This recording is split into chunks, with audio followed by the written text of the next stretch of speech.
오늘 우리에게 주신 하나님의 말씀은 신약 성경 누가복음 4장 16절에서 19절입니다.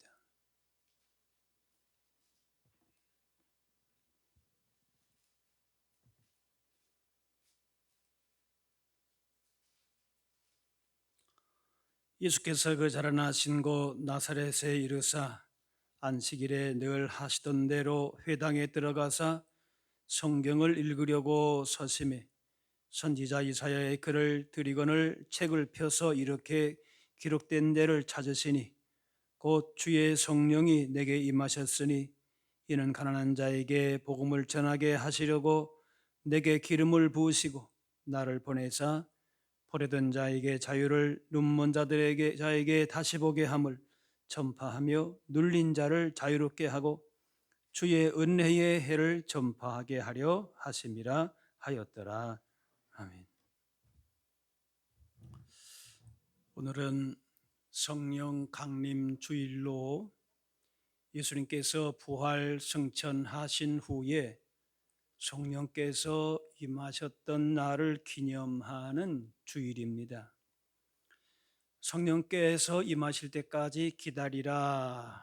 예수님 말씀하신 대로 120명 성도들이 기도하며 기다리는 중에 하늘로부터 급하고 강한 바람 같은 소리가 온 집안을 채웠습니다.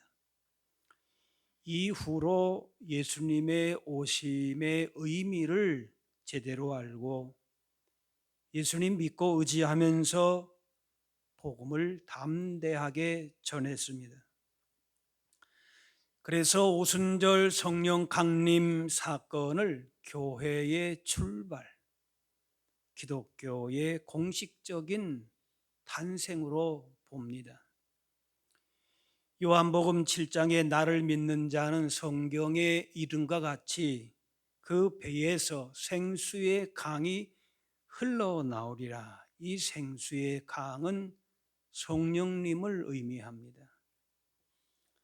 예수님을 믿고 따를 때에 성령님께서 신앙의 활력을 주시고 하나님의 백성으로서의 정체성을 가지고 그렇게 살게 하십니다. 하나님께서 사람을 만드실 때에도 육체만이 아니라 생기를 불어 넣으셨는데 바로 영적인 존재로 살기 위해서 그렇게 성령님의 인도하심을 받도록 하신 것입니다. 우리 가운데 임재하시고 도우시는 성령님의 음성에 마음을 열고 귀를 기울이고 그분의 인도하심대로 사는 것입니다. 예수님 3번 부인하고 또 부활을 목격했음에도 예전 생활로 돌아가려고 했던 베드로와 제자들, 성령 강림 후에 담대하게 확신 있게 복음 전했습니다. 예수님이 하신 일보다도 더 큰 일도 감당했습니다. 성령님의 역사하심입니다. 오순절 성령 강림 사건, 성령님의 임재하심은 특별한 사람들에게만 주어지는 것이 아니라 예수님을 구주로 믿는 누구에게나 주어지는 복입니다. 그래서 지금은 성령 시대, 새로운 시대, 은혜 시대가 열린 것입니다. 그래서 의미가 있어요. 예수님의 십자가와 부활과 승천 사건도 우리에게는 하나님 나라의 복음의 기쁜 소식이지만은 그 복음이 우리 가운데의 삶의 변화와 구원이 사건이 되도록 그렇게 도우시는, 그래서 하나님의 그 교회가 든든하게 세워져 갈 수 있도록 지금까지 은혜를 베푸시고 교회를 견고하게 하시는 분이 바로 성령님이시다라는 겁니다. 예수님은 제자들에게도 내가 이제 떠난 다음에는 보혜사 너희를 돕는 분이 오시겠다. 여러 번 약속하셨습니다. 초대교회 이전에도 성령님 역사하셨지만은 예수님 승천하신 후에 그 구원이 각 사람에게 임하도록 그렇게 역사하십니다. 하나님 나라의 풍성함과 예수님의 구원의 은혜를 누리고 하나님의 자녀로 살아갈 수 있도록 그렇게 성령님은 지금도 우리 가운데에 역사하시고 도우시고 복을 주시는 것입니다. 오늘 말씀에 내게 기름을 부으시고 말씀합니다. 예수님은 성령의 기름 부으심으로 사역을 시작하셨습니다. 하나님의 구원 역사가 성령님의 기름 부으심을 통해서 드러난 것입니다. 예수님께서 요단강에서 세례를 받으실 때에 비둘기같이 임하셨던 성령님은 예수님이 감당해야 할 십자가의 길, 구원의 사역을 위한 것이었습니다.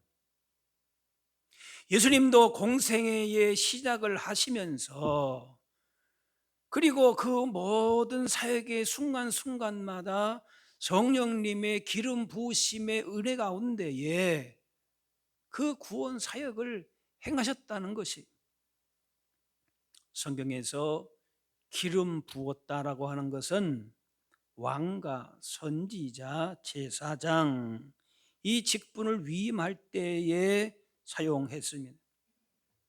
이 왕의 의미는 마귀에게 눌린 자, 어둠 권세에 그렇게 눌린 자를 해방하는 그런 권능이라고 할 수 있습니다.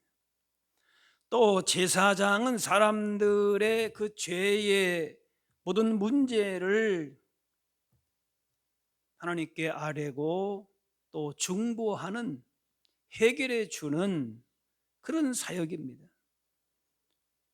그리고 선지자에게 기름을 부었는데 선지자는 하나님의 뜻을 드러내고 하나님의 말씀을 선포하는 그런 사역입니다. 이렇게 예수님은 성령 기름을 부으심을 통해 기름 부음을 통해서 그 선지자, 왕, 제사장의 역할을 감당하셨는데 그 예수님의 사역이, 기름 부음의 사역이 예수님에게로만 끝난 것이 아니라 지금도 예수님 믿는 자에게 동일하게 기름 부으심, 성령님의 역사가 나타난다는 겁니다.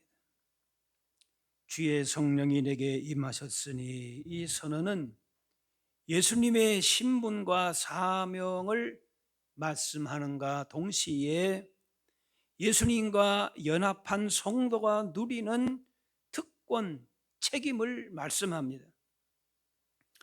예수님께서도 성령님의 권능으로 사역하셨듯이 성도도 성령님의 기름 부으심을 통해서 하나님 나라의 복음 사역에 동참할 것을 말씀합니다.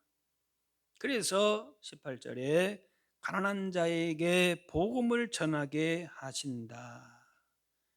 경제적인 가난만이 아니라 영육이 하나님의 도움 없이는 살아갈 수 없는 그런 자들에게 성령의 기름 부으심이 필요하다는 것이, 또 포로된 자에게 자유를, 죄의 권세 아래 마귀에게 눌린 사람에게, 이런 사람에게 그 고통과 사슬을 끊고 평안과 자유를 주시는 것이죠.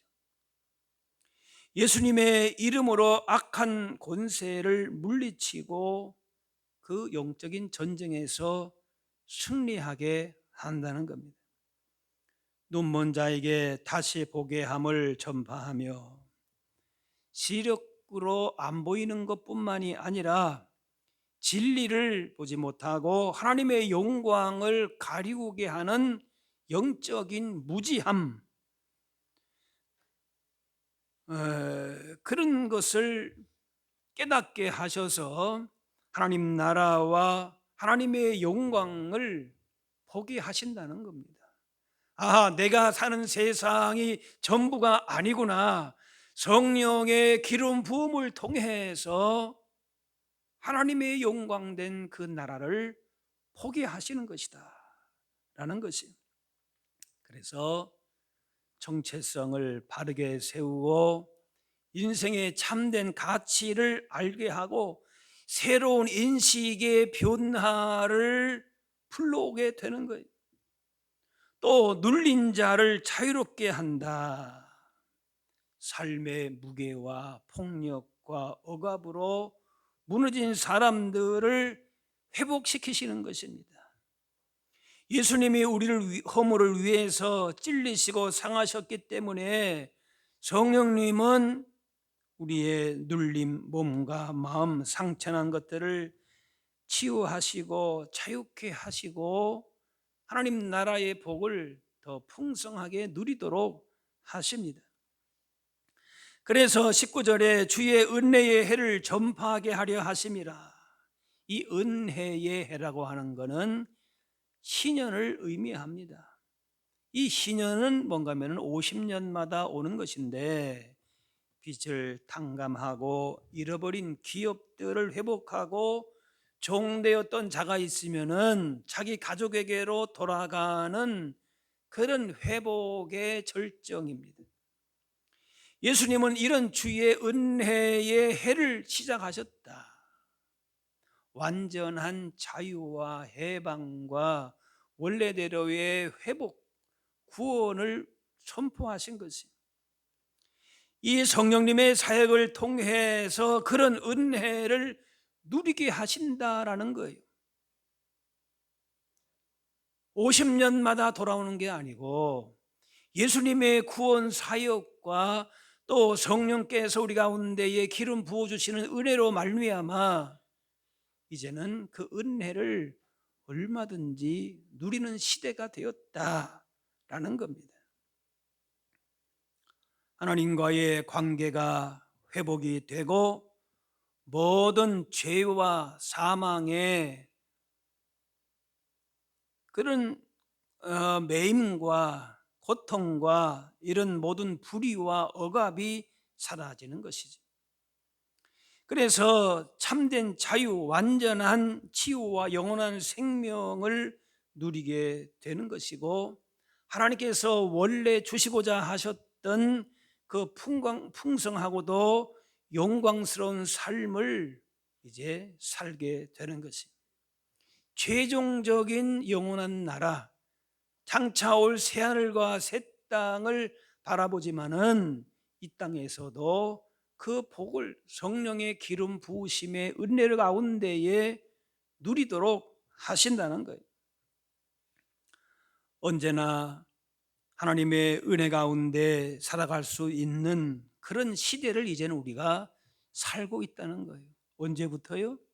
성령 강림 이후로부터 지금은 한마디로 말하면 성령님의 시대입니다. 은혜 시대입니다. 회복의 시대를 살고 있어요.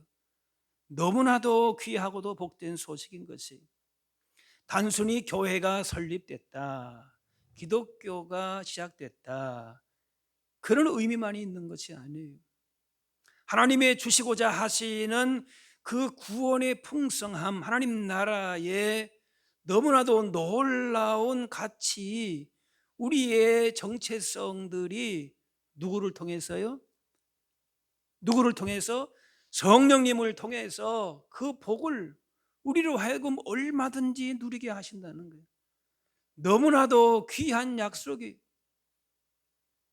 예수님은 하나님의 기름 부음을 받아서 가난한 자에게 아름다운 소식을 전하고 마음이 상한 자 고치고 포로된 자에게 자유, 눈먼 자에게 다시 보게 하고 눌린 자를 자유롭게 하시는 분이고 그리고 이제 뭔가 하면은 우리로 하여금 예수님께서 기름 부으심을 통해서 그렇게 선포하시고 그런 놀라운 구원을 이루셨던 것처럼 이제 우리도 누구로 하여금 성령님으로 하여금 동일하게 오늘 주어진 약속의 말씀을 우리로 하여금 누리도록 그렇게 하신다는, 너무나도 귀한 거 아닙니까? 단순히 내가 예수님 믿는다, 하나님 주신 구원을 내가 받았다, 일회적인 사건으로 끝나는 게 아니고 성령님을 통해서 지속적으로 그 하나님의 주시는 오늘 나오는 이러한 여러 가지 하나님 나라의 복을 우리로 하여금 알게 하시고 깨닫게 하시고 누리도록 하시고 최종의 소망을 가지고 그 나라를 바라보면서 살아갈 수 있도록 도우시는 분인 것이, 우리의 자격이나 노력 때문이 아니라 전적으로 하나님의 사랑이고 성령님의 은혜의 선물이다. 은혜라고 하는 것 자체가 선물이죠. 그냥 주어지는 것이다 말이죠. 우리 안에 무슨 자격이나 내 안에 능력이 있어서가 전혀 아닌 것이에요. 성령 충만한 자에게 나타나는 특징 가운데 하나가 무엇인가 하면은 하나가 되게 합니다. 성령 안에서 하나가 된다. 하나가 되는 것은 무엇인가 하면은 서로가 마음을 같이 하는 겁니다. 공감하는 거예요. 공감의 능력이라 할 수 있습니다. 그래서 성령님은 내 개인에게만 주어지는 어떤 특별한 은혜만이 아니라 함께 누리는 공동체적인 영성이다. 그래서 교회의 영인 것이에요. 공동체의 영인 것이에요. 한 사람 한 사람에게 주어지는 하나님 나라의 풍성한 복을 우리가 앞에서 말씀했지만은 그것으로 끝, 그게 아니고 성령께서 주시는 은혜를 온전하게 우리가 누리는 것은 함께 누린다는 거예요.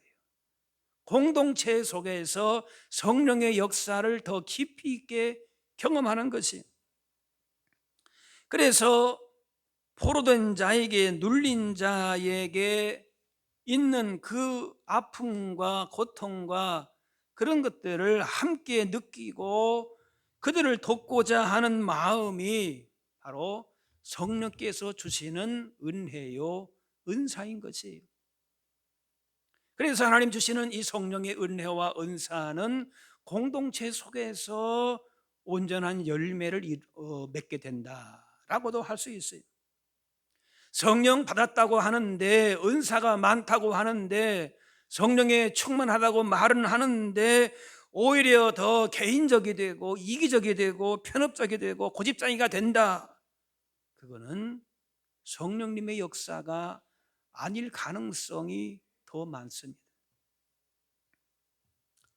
성령님의 열매는 예수님의 성품이고 그 인도하심에 따를 때 나타나는 인격적인 변화인 것이에요.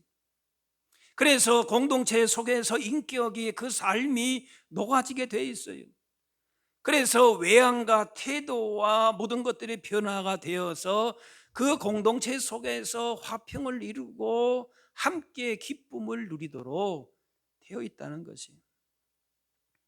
그래서 성령님의 역사의 그 목적은 교회의 덕을 세우고 하나님 나라를 세상 가운데서도 확장시켜 나가면서 하나님의 뜻을 이루는 것이 목표라고 할 수 있습니다. 반면에 악령의 역사는 무엇인가? 공동체를 깹니다. 그리고 복음 전파의 역사를 방해하고 교회 공동체를 혼란에 빠지게 하고 개인의 교만을 부추겨서 분열을 조장하고 말씀의 본질에서 멀어지게 만듭니다. 그러나 성령님의 은혜가 충만한 사람은, 기름 부음 받은 사람은 어디를 가든지 평화를 가져오고 사람을 아름답게 세워주고 위로하고 공동체의 질서를 세우는 특징이 있습니다. 우리가 예수님 복음을 통해서 자유와 치유를 경험했다면 이제 그 은혜를 아직 알지 못하는 세상을 향해서 흘러보내야 합니다. 영적으로 가난한 자에게 아름다운 소식 전하고 절망하는 이들의 상한 마음을 치유하고 여러 가지 잘못된 것들에 중독되어 있는, 포로되어 있는 자들에게 참된 자유를 선포하는 것입니다. 예수님 믿는 자는 성령님과 함께함으로 예수님께서 받으신 이 성령의 기름 부으심에 참여하게 되면서 우리 한 사람 한 사람이 바로 기름 부음 받은 작은 예수님으로 세상에 보내지는 거예요. 나만 홀로 성령 충만하다 그거 아니고, 성령이 임한 사람은 세상 가운데에 나아가서 작은 예수님으로서의 오늘 주어지는 하나님 나라 백성으로서의 모습을 드러내게 돼 있다는 것이죠. 우리는 예수님을 생명의 주님으로 믿고 있습니다. 그런데 어떻게 예수님을 우리가 따를 것인가? 우리의 생명의 주인이시고 천하보다 귀한 하나님 나라의 생명을 우리 가운데 주셨는데, 그러면 그 예수님을 우리가 당연히 따라야 되지 않겠습니까? 따르고 인생의 주인으로 모시고. 그러면 어떻게 따라야 되는가? 그 답은 성령께서 이끄시는 대로 예수님 따르는 것입니다.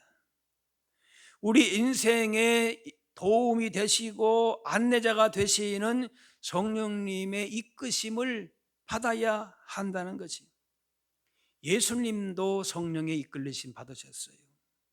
누가복음 4장의 1절에 예수께서 성령의 충만함을 입어 요단강에서 돌아오사 광야에서 40일 동안 성령에게 이끌리시며, 성령에게 이끌리셨다라는 거예요. 우리가 어디에 내 생각과 우리의 삶이 어디에 고정되어 있고 어디에 매여 있는가 보면은 금방 답이 나옵니다. 어떻게 성령님의 인도하심 받지?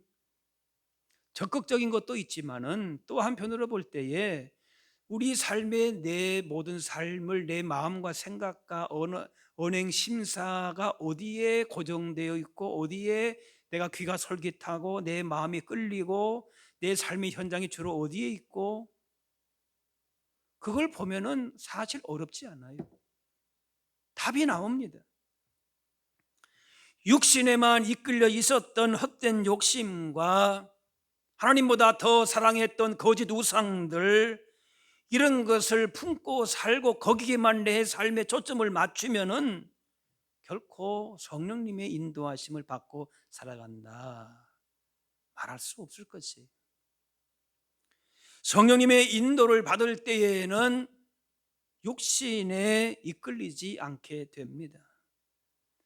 성령님의 인도하심을 받는 만큼 내 육신의 온갖 정욕과 교만과 온갖 죄악 가운데에 끌리지 않고 하나님의 자녀와 백성으로서 우리의 말하고 생각하고 마음에 품고 행동하는 모든 것이 거룩하고 구별되고 능력 있는 삶을 살게 되는 것이, 스가랴 4장 이는 힘으로 되지 않고 능력으로 되지 않고 오직 나의 영으로 되느니라. 내 힘으로 신앙생활 하려고 하면은 힘들지만은 성령님의 이끄심을 적극적으로 구하고 따라갈 때에 성령님께서 그렇게 도와주시기 때문에 우리가 신앙생활하고 열매를 맺게 됩니다. 그런데 마귀는 성령님의 인도하심을 따르지 않고 세상 물질과 명예와 건세와 내 욕심, 내 뜻만 앞세워서 그렇게 살아가도록 자꾸 우리를 유혹합니다. 미혹합니다. 예수님도 동일하게 그런 시험을 받으셨어요. 예수님도 받으셨어요. 그러나 그때마다 예수님도 뭐예요? 성령님의 이끌리심을 받으셨다라는 거예요. 사도행전 10장에 하나님이 나사렛 예수에게 성령과 능력을 기름 붓듯 하셨음에 그가 두루 다니시며 선한 일을 행하시고 마귀에게 눌린 모든 사람을 고치셨으니, 예수님께서 하신 모든 일의 원동력은 바로 기름 붓듯 부으신 성령님의 사역이었다라는 거예요.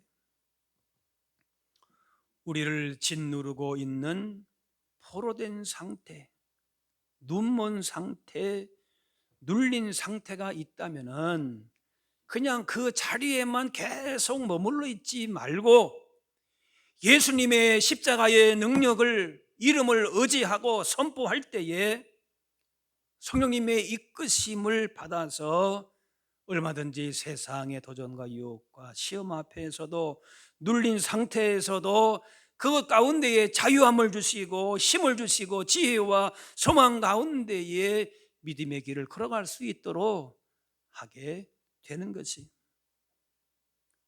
누가복음 4장 21절에 앞에 보면은 이 글이 오늘 너희 귀에 응하였느니라.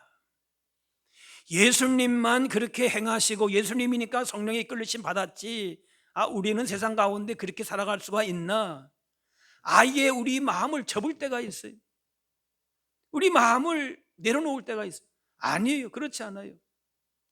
오늘 이 글이 오늘 너희 귀에 응하였다. 너희가 이 말씀을 들을 때에 너희도 얼마든지 너희의 현재의 삶 속에서 성령의 역사가 어려운 것이 아니고 이루어지고 있다.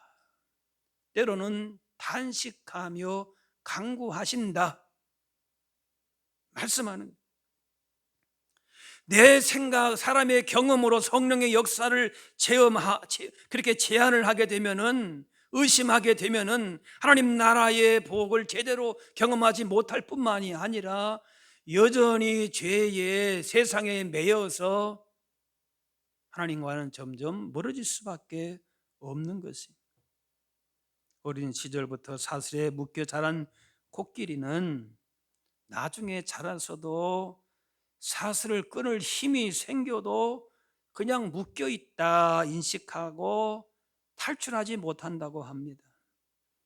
그리스도 안에서 얻은 자유를 누리려고 하면은 이 이전에 나를 얽매였던 것들로부터 예수 그리스도 안에서 자유함을 얻었기 때문에 그것을 선포하고 예수 그리스도 안에서 주어지는 자유와 평안과 참된 기쁨과 그 복을 누릴 수 있도록 성령님의 도우심을 우리가 적극적으로 따라야 한다는 것이,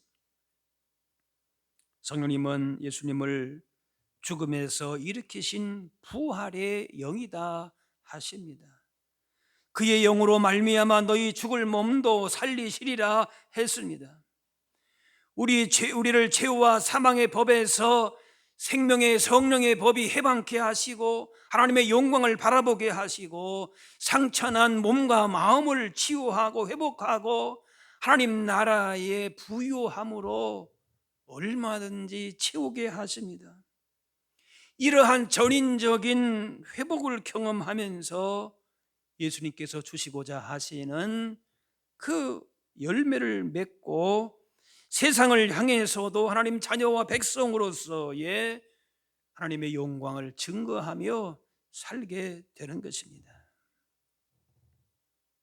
성령님은 우리로 하여금 장차 우리가 누릴 하나님 나라에서 새하늘과 새 땅에서의 영광을 이 땅에서도 누리게 하십니다. 예수님을 인생의 주인으로 고백하고 그리고 성령님의 도우심을 구할 때에 성령께서는 얼마든지 우리로 하여금 가르쳐 주십니다. 알게 하십니다. 힘을 주시고 용기를 주시고 위로를 주십니다. 그래서 지금은 어떤 시대라고요? 성령님의 시대, 은혜의 시대. 성령님께 우리가 얼마든지 구하면은 알려주시는 거예요. 그런데 왜 안 구합니까? 왜 성령님을 의지하지 않습니까? 얼마든지 우리를 그렇게 도우시겠다라고 보혜사 성령이 내가 한 것보다 더 많은 일을 너희로 하여금 하게 하시겠다 하시는데 왜 우리의 생각으로 세상에 매여서 그걸 제한하고 그걸 누리지 못한다면은 얼마나 탄식하시는가라는 거예요. 로마서 8장 마음을 살피시는 이가 성령의 생각을 아시나니 이는 성령이 하나님의 뜻대로 성도를 위하여 간구하심이니라. 우리 연약함을 주목하시고 돕기를 원하신다는 것이. 그래서 우리의 신앙생활은 성령님 없이 신앙생활하는 것은 마치 돛단배와 같습니다. 동력이 없는 배요. 세상이 흔들리는 대로 이렇게 흔들리고 저렇게 흔들리고 그렇게 뭔가 예수님을 믿어보려고는 하지만은 내 의지와 내 노력으로 하려고 하다 보니까 지치고 낙심하고 바람이 불면 또 침몰하고 엎어지고.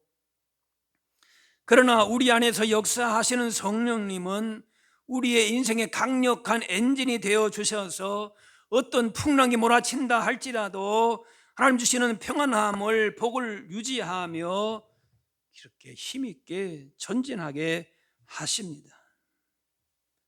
우리 자체가 강한 것이 아닙니다. 오히려 우리의 약함을 통해서 하나님의 능력을 성령님을 통해서 드러나게 하시는 것이. 우리 자신의 연약함만 바라보면 낙심 포기할 수 있어도 성령께서 친히 간구하시고 도와주심을 믿고 나아가면은 그러면은 인생의 길이 답이 그때부터 보이기 시작하는 겁니다. 우리의 모든 걸 익히 아시고 살피시는 성령님께 우리 연약함을 내려놓을 때에 도우시는 성령님의 역사를 더욱더 깊이 있게 경험하게 됩니다. 이례적 사건이 아니라 예수님에게만 해당되는 사건이 아니라 우리를 통해서 내가 지금 있는 인생의 문제가 연약함이 무엇이라 할지라도 그게 중요한 거 아니에요. 그것만 바라보면 안 돼요. 온전히 내 삶을 성령님께 맡길 때에 우리보다 내 자신보다 누구보다 나를 잘 아시는 성령께서 우리를 선한 길로 복된 길로 반드시 인도하시고 마지막 때 우리로 하여금 예수 그리스도 복음 안에서 주시는 풍성한 은혜를 누리게 하시고 장차 주어질 하나님 나라의 영광도 바라보게 하심을 통하여서 주시는 그 복을 날마다 누리며 살아갈 수 있는 우리 모두가 다 되실 수 있기를 바랍니다. 사랑의 아버지 하나님, 우리의 힘과 의지로는 죄의 유혹을 이길 수가 없고 어둡고 죄로 가득한 세상을 변화시킬 능력이 없음을 고백하오니 우리 가운데에 성령님의 기름을 부어 주옵소서. 예수님께 임하셨던 그 성령님의 권능이 우리 위에도 임하여 세상 가운데 우리를 통하여 작은 예수님으로 이 땅에 생명과 소망의 빛을 전하는 자들 되게 하여 주옵소서. 단순히 입술로만 주를 찾는 자가 아니라 성령님의 다스리심 가운데에 주시고자 하시는 참된 구원의 풍성한 은혜와 복을 누리며 그렇게 예수님 증거하며 살아갈 수 있게 하여 주옵소서. 감사드리며 예수님의 이름으로 기도하옵나이다.